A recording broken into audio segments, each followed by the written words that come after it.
Bonjour tout le monde, j'espère que vous avez passé de bonnes vacances, enfin vacances entre guillemets. Je vous demande pas si quelqu'un est parti loin.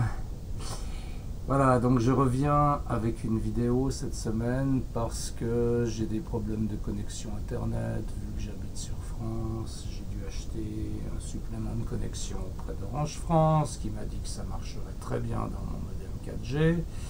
J'ai reçu la carte SIM, mais évidemment ça ne marche pas dans mon modem 4G, donc j'ai dû commander un modem chez Orange qui va arriver, mais qui n'est pas encore arrivé. Voilà, donc on fait comme on peut. De toute façon, aujourd'hui, on n'a pas de théorie nouvelle à faire, on a simplement des exercices à corriger, ce sont les 4 derniers du chapitre. Donc voilà, je vais corriger les 2 que vous aviez en devoir, j'espère que vous les avez faits, comme des enfants sages. Et puis les 2 suivants, on va les faire ensemble aussi. Et voilà, ça fera le cours d'aujourd'hui, 4 exercices. Ok, on prend donc l'exercice 22 qui était en devoir. Vous avez un objet, vous avez un certain nombre d'explications, mais déjà, regardez l'échelle et on vous la donne ici. L'échelle, c'est 1/5. Ok, ça veut dire que vous divisez toutes les grandeurs par 5. Alors, si votre objet lumineux fait une hauteur de 12 cm, déjà identifiez cette valeur. La hauteur de l'objet, c'est ce qu'on appelle G. Et si vous divisez 12 par 5, ça fait 2,4. Sauf erreur, 12 divisé par 5, ça fait 2,4. Donc on va prendre 2,4 cm de hauteur pour l'objet. 32 cm, ça c'est quoi? Un objet lumineux de haut est situé à 32 cm du centre optique. Cette grandeur-là, c'est ce qu'on appelle P. Et puis, si je fais 32 divisé par 5, ça me fait 6,4 cm. Ok? Ensuite, on vous donne une lentille de focale 20 cm. La focale, si je la divise par 5, ça fait 4 cm. Ok? Et maintenant, on vous demande à quelle distance du centre optique il faut placer un écran pour y projeter l'image A'B' de l'objet AB. Bon. Alors, placer un écran, c'est une manière différente de poser la question à quel endroit est-ce qu'on a une image nette. Et on aura une image nette à l'endroit où les rayons issus de l'objet convergent pour former une image, ou plus précisément où les rayons issus de chaque point de l'objet formeront un point de l'image de cet objet. Donc on va travailler avec, bien sûr, nos rayons principaux. Alors je commence par tracer, comme d'habitude, un axe optique. Voilà. Sur cet axe optique, je dois prendre 6,4 cm pour la distance entre l'objet et la lentille. Alors comme je ne sais pas combien de place toute la chose me prendra, je vais mettre l'objet au bout, ici. Ok, et je vais calculer 6,4 cm. Ça nous met notre lentille ici. Ok, et c'est une lentille convergente, pas de problème. L'objet, il a une hauteur de 2,4 cm, magnifique. Alors mesurons ici 2,4 cm de haut pour notre objet. Ça me donne ça. Ok, très bien. Et maintenant, marquons les points focaux de la lentille. On a dit que c'était 4 cm. Ok, donc ici on a 4 cm et là on a 4 cm. Très bien. Et ce point-là, c'est le point focal objet. Ce point-là, c'est le point focal image. Bon. Alors où est-ce qu'on peut placer un écran? Où est-ce qu'on a une image nette des différents points de notre objet? Prenons un point de notre objet, par exemple celui-là, et construisons nos rayons principaux. Alors on a un rayon qui arrive parallèlement à l'axe optique comme d'habitude et qui lui va être dévié en direction du foyer comme d'habitude. Voilà, donc on trace ce rayon. Et puis on a l'autre rayon, là il va me falloir une règle un poil plus longue, j'en avais une devant moi tout à l'heure, elle a disparu, ma règle a disparu. Ah voilà, donc maintenant je vais tracer un trait qui va partir de ce point et passer par le centre de la lentille. Je trouve une intersection ici, c'est un petit peu en dehors de la feuille, mais c'est pas dramatique. Okay, je trouve une intersection ici, et donc tous les rayons lumineux ici de ce point, à cause de la lentille, ils vont converger ici. Okay, et puis tous les points, ce point-là, par exemple, lui, il va converger de la même manière sur un point qui va être ici. Et donc notre image, elle va être disposée ici verticalement. Okay, et maintenant, on peut mesurer les différents paramètres.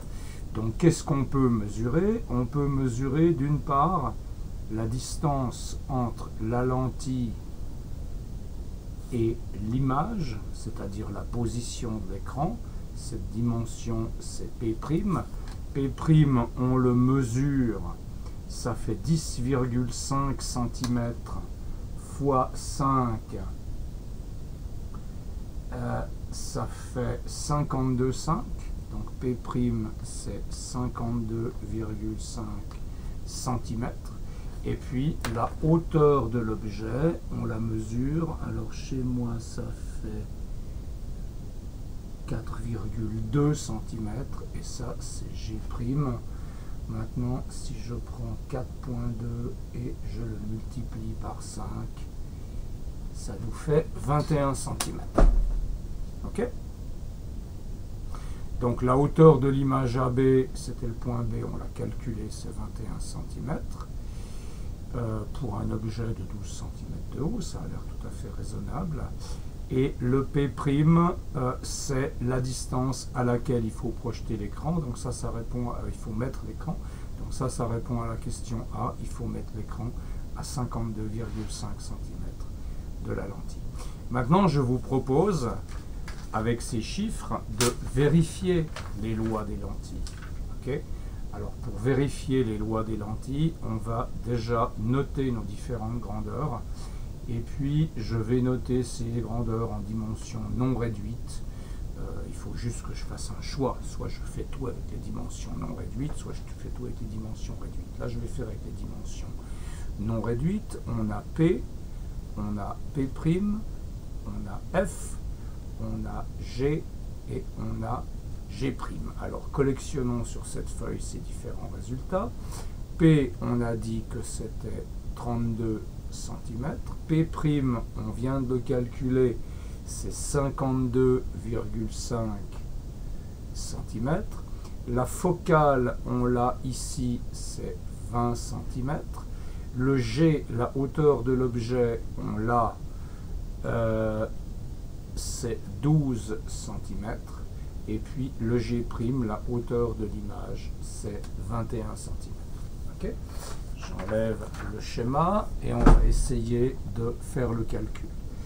D'abord, on a la loi des lentilles. La loi des lentilles, c'est 1 sur focale égale 1 sur distance entre l'objet et la lentille, plus 1 sur distance entre l'image et la lentille. Okay, alors on va évaluer séparément les deux côtés. 1 sur la focale, donc je peux mettre tout en centimètres. Hein. Il suffit que j'utilise la même unité partout. Donc je peux travailler 1 en centimètres. 1 sur 20, ça fait 0,05. L'unité, si ça vous intéresse, c'est 1 sur centimètre. Mais bon, elle n'a pas beaucoup de sens ici, cette unité. Et puis de l'autre côté, je fais 1 sur P. c'est-à-dire 1 sur 32 plus 1 sur P' qui est 1 sur 52,5. Et puis maintenant, je vais calculer ces deux gaillards. Donc 32 inverse, ça fait 0,03125. Et puis 52,5 inverse, ça fait 0,0190 à peu près. Okay, tout ça c'est à peu près. Et si maintenant je fais la somme de ces deux gars, plus 0,03125, eh bien j'obtiens ici à droite 0,050 et puis d'autres choses de 9, etc. Mais vous voyez que dans ce cas-là, ça a bien marché. Notre loi des lentilles est bien vérifiée numériquement. Et donc le côté gauche et le côté droit donnent les mêmes valeurs numériquement, donc on a montré que la loi des lentilles est vérifiée. Donc ça c'était la loi des lentilles. Et puis on a une deuxième loi à vérifier qui est la loi du grandissement. La loi du grandissement, qu'est-ce qu'elle vous dit? Elle vous dit que le rapport entre la position de l'image et la position de l'objet par rapport à la lentille est égal au rapport entre la grandeur de l'image et la grandeur de l'objet. Évidemment, plus l'image sera lointaine, plus elle va être grande dans cette situation-là. Donc cette loi-là, on va la vérifier en calculant numériquement les deux côtés. P' c'est 52,5 et puis P c'est 32. Alors si je fais 52,5 divisé par 32, ça me fait environ 1,64. Okay. Et puis G' sur G, ça vaut combien? Eh bien G', on a vu que c'était 21. G, on a vu que c'était 12. Et 21 sur 12, 21 sur 12, ça fait 1,75. Alors, la précision est nettement moins bonne dans ce cas-là, enfin nettement moins bonne, elle est moins bonne dans ce cas-là que dans le cas précédent, mais de mon point de vue, une vérification numérique qui vous donne ça, ça vous montre que en gros c'est OK. Il faut bien savoir que dans une approche graphique, vous avez moins de précision que dans une approche numérique. Pour l'exercice suivant, on va faire différemment. On va faire d'abord l'approche théorique avec les formules et après on va faire le dessin pour voir si ça joue. Voilà, je vous laisse ça un petit moment si vous voulez regarder. Ok, alors, passons maintenant à l'exercice suivant, qui était aussi à faire en devoir et que vous avez bien sûr tous fait avec application. Exercice 23. Quand ma caméra voudra focaliser au bon endroit, voilà. J'ai une webcam qui n'est pas terrible, c'est tout ce que j'ai réussi à trouver, parce que dans les magasins il n'y en avait plus. Donc celle-là je l'ai achetée sur Facebook, il y a un gars qui me l'a envoyée, mais bon, elle fait ce qu'elle peut, quoi. Voilà. Alors, exercice 23. Une lentille donne d'un objet lumineux de 30 mm de hauteur situé à 40 cm une image réelle. Bon, ok. Alors, commençons par poser les valeurs que l'énoncé nous donne. Okay. D'abord, on vous dit que la lentille donne d'un objet lumineux une image réelle. Une image réelle, ça veut dire que la lentille est convergente. Vous n'avez pas d'image réelle avec une seule lentille divergente, c'est pas possible. Okay.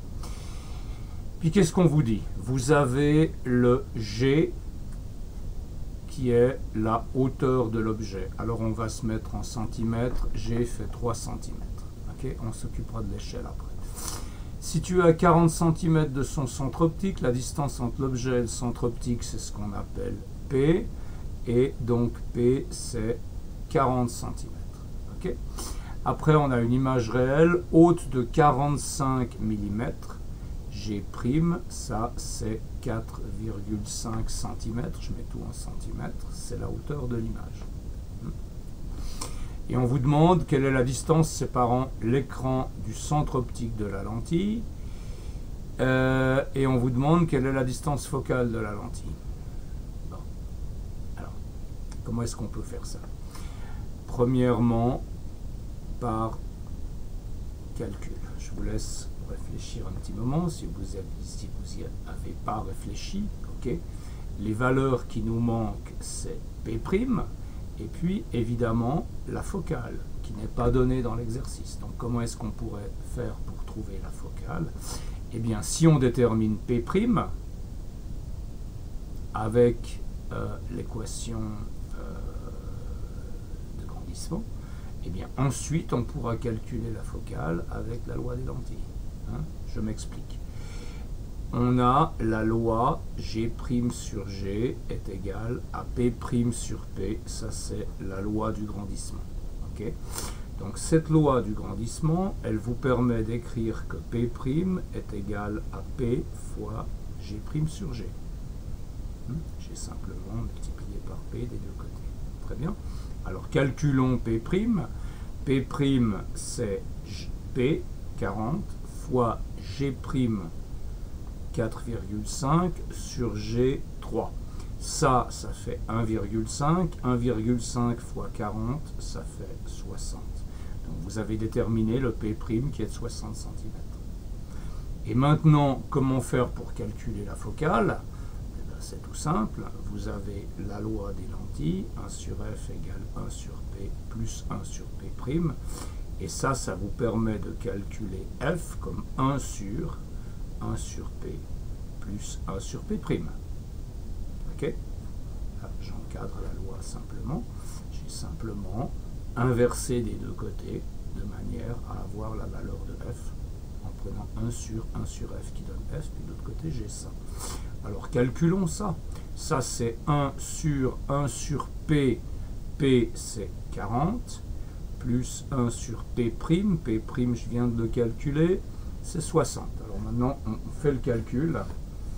Alors vous pouvez le faire de tête si ça vous fait plaisir, j'ai rien contre ça.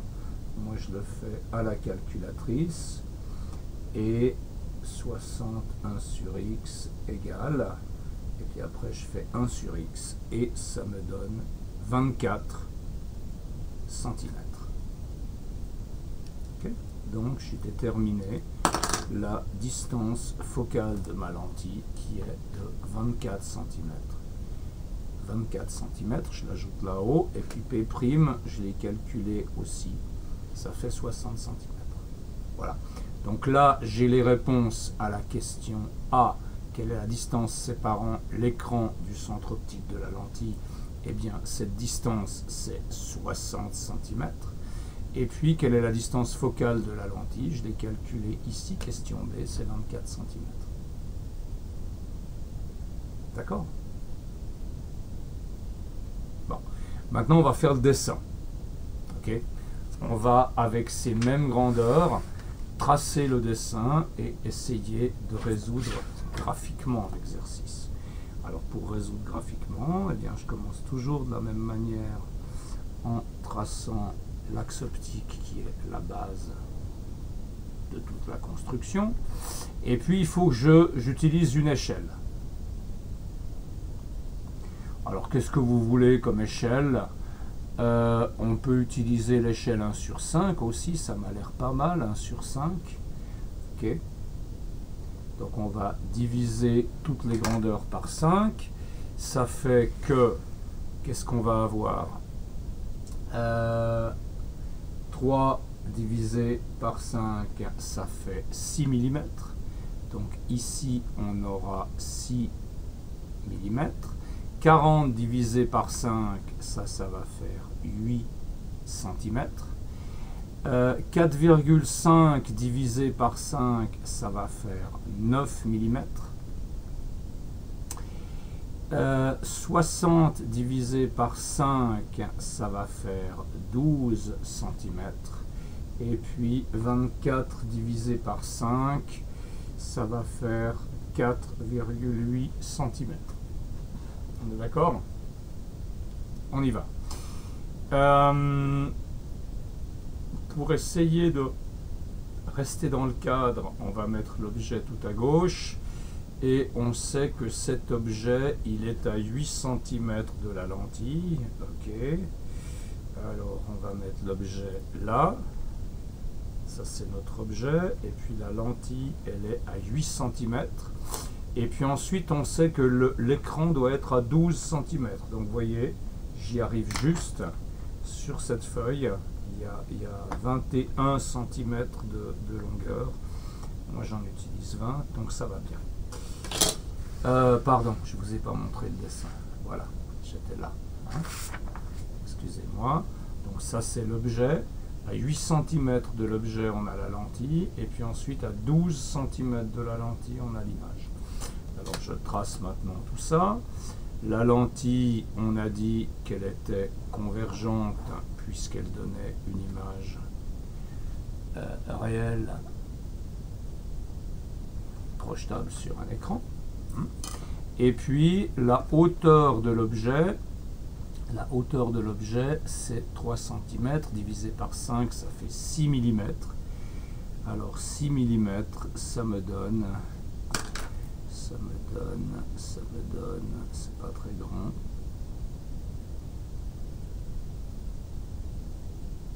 Ça me donne ça. Mon objet, il est là. Entre parenthèses, plus les objets sont petits par rapport aux distances entre l'objet et la lentille, plus vous perdez de la précision dans une construction graphique. Je pense que c'est évident. Alors voilà, cet objet-là, eh bien, il a une image où? Eh ben, on n'en sait rien.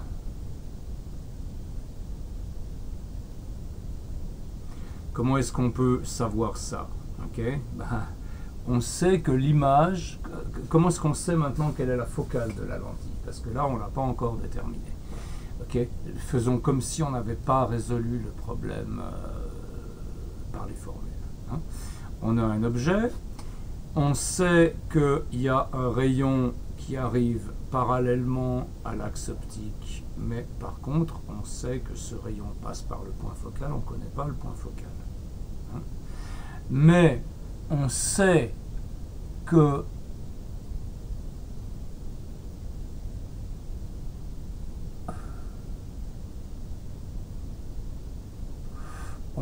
la hauteur de l'image est de 45 mm et 45 mm divisé par 5, ça fait 9 mm.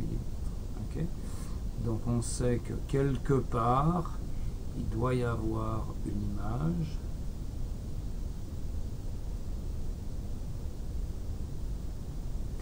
qui fait cette hauteur-là. Alors, essayons, regardons. Regardons à quel endroit le rayon qui passe par le centre optique et qui n'est pas dévié atteint une hauteur de 45 mm. Et cet endroit, alors évidemment j'ai tracé ça comme ça, c'est juste, mais mon traçage est guidé par le fait que je sais que ça doit être là, parce que j'ai fait les calculs avant. Si j'avais pas fait comme ça, on aurait probablement obtenu un dessin avec pas mal d'erreurs. Okay. Mais maintenant, je sais que mon objet doit se trouver à cet endroit-là, parce que ce rayon-là qui passe par le centre optique et qui va tout droit, c'est à cet endroit-là qui me donne une image de cette hauteur que j'ai marquée par un trait horizontal. Donc ça, ce point-là, il est déterminé maintenant par l'intersection entre mon rayon qui passe par le centre optique et puis cette droite imaginaire que j'ai construite là qui me donne la hauteur attendue de mon image. Bon. Maintenant, une fois qu'on a fait ça, eh bien, on sait que si l'image est là, le rayon qui arrive parallèlement, il doit être défléchi en direction de ce même point de l'image. Et donc, ça nous donne ici la distance focale. Et la distance focale, si je la mesure, ça fait 4,5 cm, 4,6 Là, on avait déterminé 4,8. On est dans les clous, c'est bon. D'accord? Donc voilà la manière de déterminer graphiquement la distance focale de cette lentille et les différentes eaux grandeurs. Et donc là, on a bien, je fais ça, ça me permet de faire un petit rappel de terminologie. On a bien P qui est la distance entre l'objet et la lentille et qui vaut 40 cm. On a ici P' qui est la distance entre la lentille et l'image qui est de 60 cm, c'est correct. On a la hauteur de l'objet qui est G égale 3 cm. On a la hauteur de l'image qui est de 4,5 cm. Vous pouvez noter les dimensions réduites si ça vous fait plaisir. Et qu'est-ce qu'on a d'autre? On a la focale de la lentille, qui est cette distance-là, enfin qu'on retrouve des deux côtés d'ailleurs. On a la focale de la lentille, qui est cette distance-là. Oups, voilà, là, là et là. Ici, on a la focale qui est de 24 cm et ici, on a aussi la distance focale de 24 cm. Voilà. Voilà l'exercice résolu graphiquement. Dans les évaluations, je vous demanderai souvent les deux résolutions. Voilà, alors maintenant on va continuer vaillamment avec les exercices 24 et 25 qui sont les deux derniers de ce chapitre. Je vous laisse regarder l'exercice 24, essayer de le faire hein, et puis ensuite on va corriger ensemble. Donc si vous regardez cet exercice, vous avez un objet lumineux. On désire projeter une image de même taille que l'objet AB sur un écran. Qu'est-ce que c'est comme type de lentille? Ben, c'est une lentille convergente. Hein. On a vu qu'avec une lentille divergente, vous avez des images virtuelles et vous ne pouvez pas projeter sur un écran. Donc ici, la lentille sera convergente. Okay. Ça, c'est la réponse à la question A. Ensuite, à quelle distance de l'objet faut-il placer la lentille? Ben, ça faut qu'on calcule. Alors, commençons les calculs. Reprenons nos différentes valeurs et voyons ce qu'on peut calculer. Okay. On fait d'abord la mise en place. La mise en place, c'est-à-dire qu'on prend tous les ingrédients du problème et on les écrit de manière claire et identifiable. Un objet lumineux AB, on ne vous donne pas sa grandeur. Ok, mais on vous dit que l'objet a la même taille que son image. Ok, un objet lumineux est situé à 80 cm d'un écran sur lequel on désire projeter une image A'B' de même taille. Et l'objet est situé à 80 cm de l'écran. Ah!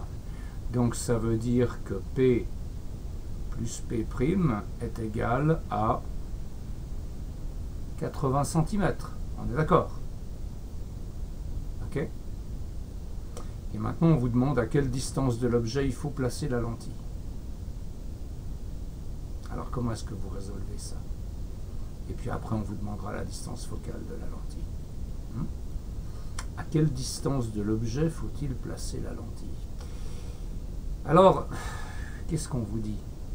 Qu'est-ce que vous avez comme loi?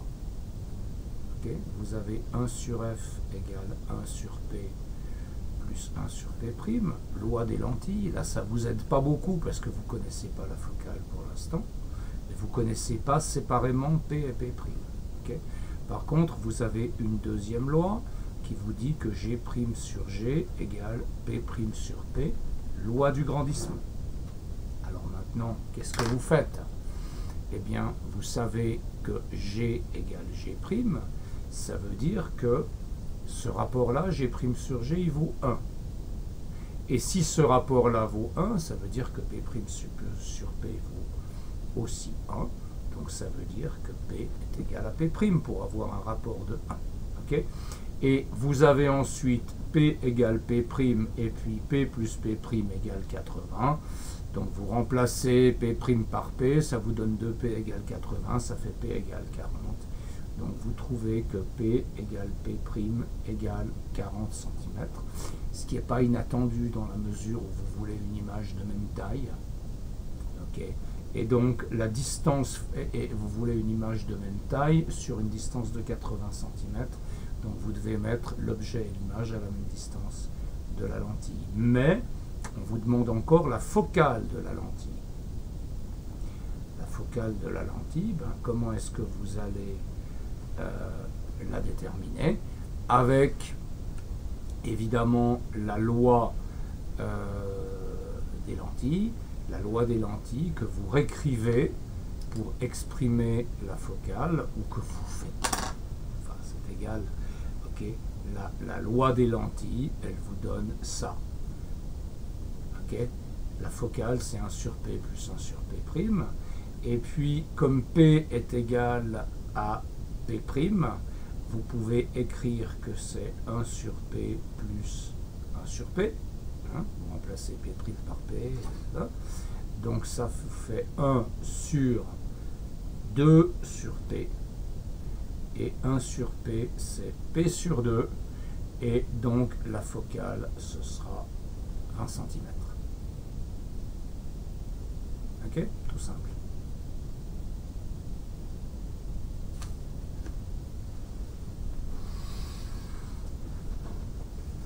Faisons le dessin. Traçons pour vérifier si tout ça est juste. N'est-ce pas? On va déterminer notre axe optique. Tracer notre axe optique. Il faut maintenant qu'on choisisse une échelle. Alors, on va faire l'échelle 1 sur 5 aussi, ça vous va? L'échelle 1/5. Ça veut dire que P et P', ce sera 8 cm. 40 divisé par 5, ça fait 8. Ça veut dire que la focale, ce sera 4 cm. Ça veut dire que G et G', ben, ils ne sont pas donnés, G et G', donc on ne sait pas, ils sont juste égaux. Mais on n'a pas d'autres informations sur G et G', donc on peut prendre n'importe quel objet. Alors, ok, on a vu que le problème était symétrique de part et d'autre de la lentille, donc mettons tranquillement notre lentille au milieu du système. Voilà. Ensuite, on va tracer les points focaux de cette lentille, qui sont à 4 cm de part et d'autre. Ça, c'est le point focal objet, ça, c'est le point focal image. Et puis, maintenant, on va placer quoi? Notre objet, alors on sait que P, c'est 8 cm, donc notre objet, il va être ici. Et puis, il a une certaine hauteur. Alors, une certaine hauteur, moi, je vais décider que cette certaine hauteur, c'est 5 carrés ou 2 cm. Okay. Là, je fixe une valeur de G à 2 cm. Et je veux que mon image ait la même grandeur. Alors, je vais faire la même histoire qu'avant. 1, 2, 3, 4, 5. Je vais dire que là, je veux une image qui ait une hauteur de 5 carrés. Okay. Donc je veux une image qui atteigne cette hauteur-là, qui touche cette ligne traitillée, qui démarre, disons, sur l'axe optique et qui touche cette ligne traitillée. Où est-ce que je vais trouver une situation comme ça? Eh bien, je prends mon rayon qui passe par le centre de la lentille, qui n'est pas dévié comme je sais, et ce rayon, il va croiser ma droite ici, okay, et donc à cet endroit là j'ai une image qui qui a la même taille que l'objet, c'est-à-dire que G égale G' 2 cm. Alors maintenant, on peut mesurer pour voir quel est P', parce que le P on le connaît, le P il vaut 40 cm. On travaille en dimension réduite, là oui on travaille en dimension réduite, donc ça c'est 8 cm. Eh bien, que vaut P'? Alors P', vous voyez que oui, ben voilà, la précision elle n'est pas géniale. P', ça vous donne 7,6 cm par cette construction graphique qui est certainement un peu fausse. Je suis probablement descendu un peu trop bas ici et ça fait que l'intersection là elle est un peu trop proche. Voilà, avec des constructions graphiques on fait ce qu'on peut, c'est pas toujours génial, mais disons ça donne une idée du problème. Et puis si vous voulez vérifier que vous avez bien l'intersection de vos rayons principaux là, eh bien, vous pouvez bien sûr toujours tracer le rayon qui arrive parallèlement à l'axe optique, et puis ce rayon va repartir en direction du foyer. Donc là effectivement ça me donne une intersection qui est un poil plus loin. Mais bon, je veux dire, il ne faut pas attendre une précision incroyable de ces croquis qu'on fait.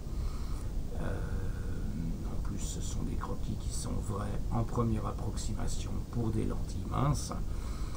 Je vous assure que quand les fabricants d'appareils photo fabriquent des lentilles composées d'une dizaine de lentilles différentes, etc., ils ont des calculs un tout petit peu plus compliqués que ça à faire. Enfin bon, ça c'est l'optique géométrique qu'on enseigne au collège, et pour pas comprendre les phénomènes, déjà c'est pas mal. Voilà, il nous reste un exercice à faire, le 25, je vous laisse le regarder et puis on corrige dans quelques secondes. Voilà, donc vous avez l'image d'un arbre à 120 mètres du centre optique. Alors commençons par récolter, par noter nos valeurs, par faire la mise en place. L'arbre est à 120 cm du centre optique d'une lentille convergente, donc ça c'est P. P c'est 120 mètres. Okay, et l'image, elle est nette sur un écran translucide placé à 300 mm de la lentille. Pourquoi translucide? Parce que là, sur l'image, on vous a mis l'arbre qui est projeté à l'envers, c'est correct, et puis on le voit à travers l'écran. C'est un écran en verre dépoli. Quand on est derrière l'écran, on voit l'image qui se projette dessus, c'est tout ce que ça veut dire. Et alors, ça, c'est à 300 mètres. Excusez-moi, j'ai été interrompu par un coup de fil important. Alors, où est-ce que j'en étais? On a P qui est la distance entre l'arbre et la lentille. On a P' qui est la distance entre la lentille et l'écran. Mais là, j'ai fait une bêtise.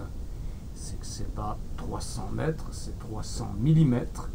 Et puis, si vous regardez dans l'image, vous avez la hauteur de l'image. Okay, la hauteur de l'image de l'arbre qui est de 35 mm. En tout cas, moi, c'est ce que j'arrive à lire. Okay, voilà. Alors maintenant qu'on a toutes ces valeurs-là, eh bien, on peut répondre à la question A. La question A, c'est quelle est la hauteur réelle de l'arbre? La hauteur de l'arbre, c'est G, et puis on sait que G' sur G est égal à P' sur P, loi du grandissement. Okay. Autrement dit, G sur G' est égal à P sur P'. J'ai simplement inversé la relation. Autrement dit, G est égal à G' fois P sur P'. Et maintenant, je remplace mes valeurs. Alors, P et P', je peux les laisser, il faut que je les mette dans la même unité. Okay, c'est soit des mètres, soit des millimètres, mais ça doit être la même unité en haut et en bas. Et puis G et G' doivent être aussi dans la même unité.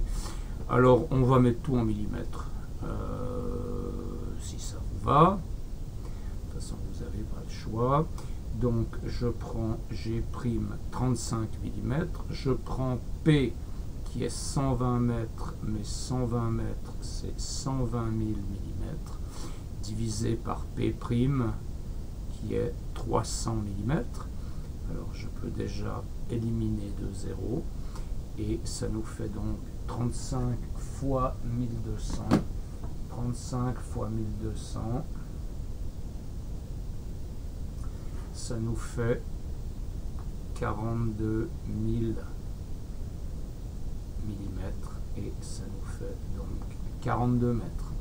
Alors la hauteur de l'arbre serait de 42 mètres, ce qui me semble impossible, parce qu'un arbre ça fait pas 42 mètres, mais apparemment c'est le résultat que me donne l'exercice. 42 mètres, c'est du séquoia quand même ancien. Okay. Et puis maintenant, la question B, quelle est la distance focale de la lentille? Eh bien, on refait ce qu'on avait fait avant, 1 sur P plus 1 sur P', donc la focale c'est 1 sur P plus 1 sur P'. Alors la focale 1 sur P, alors on va se mettre en mètres maintenant. Il faut faire attention, là il faut vraiment, si on veut une focale en mètres, il faut vraiment que les P soient en mètres, ou alors si on veut une focale en millimètres, ce sera peut-être plus intelligent de calculer une focale en millimètres. On va mettre les P et P' en millimètres. Donc ce sera 1 sur 120 000 plus 1 sur 300. Et ça nous donne combien? 120 000, 1 sur, plus 300, 1 sur, et ça me donne, si je prends l'inverse, ça me donne 299,26 mm. Donc la focale de la lentille est environ de 30 cm. Comment interpréter ça? Comment est-ce que vous comprenez ce résultat, hein? L'arbre, il est très loin. Okay. Donc finalement, les rayons qui arrivent de l'arbre à la lentille, ils arrivent à peu près parallèlement dans la lentille. Et donc, ils vont aller se croiser sur l'écran, juste un peu plus loin que la distance focale. Hein. Vous prenez votre arbre, alors faire un dessin, j'ai pas envie parce que on verra rien sur le dessin. Hein. Si on met à l'échelle, on a 120 mètres là, on a 300 mm là, ça sert à rien. Mais donc vous voyez que si vous voulez projeter l'image d'un arbre de cette manière, eh bien vous prenez une lentille d'une focale d'environ 30 cm et puis vous arriverez à projeter votre arbre pour en obtenir une image inversée réelle sur un écran. Voilà, ça termine nos exercices pour aujourd'hui. La semaine prochaine, j'ai pas encore décidé ce qu'on va faire. Soit on continue le cours sur les ondes, soit je vous donne un labo à faire sur simulateur, et dans ce cas-là, ça vous fera une note sérieuse pour le semestre, parce que pour l'instant, sauf erreur, qu'est-ce qu'on a? Ah non, on a le labo sur la réfraction, donc c'est bon, j'ai déjà une note. Mais à ce sujet, votre labo sur la réfraction, il faut me le rendre. Moi, j'en ai pas reçu beaucoup de ces labos. Hein? S'il vous plaît, rendez-le moi. Rapidement. Voilà, je vous souhaite une bonne journée, et puis fin de journée, et puis à bientôt. Au revoir.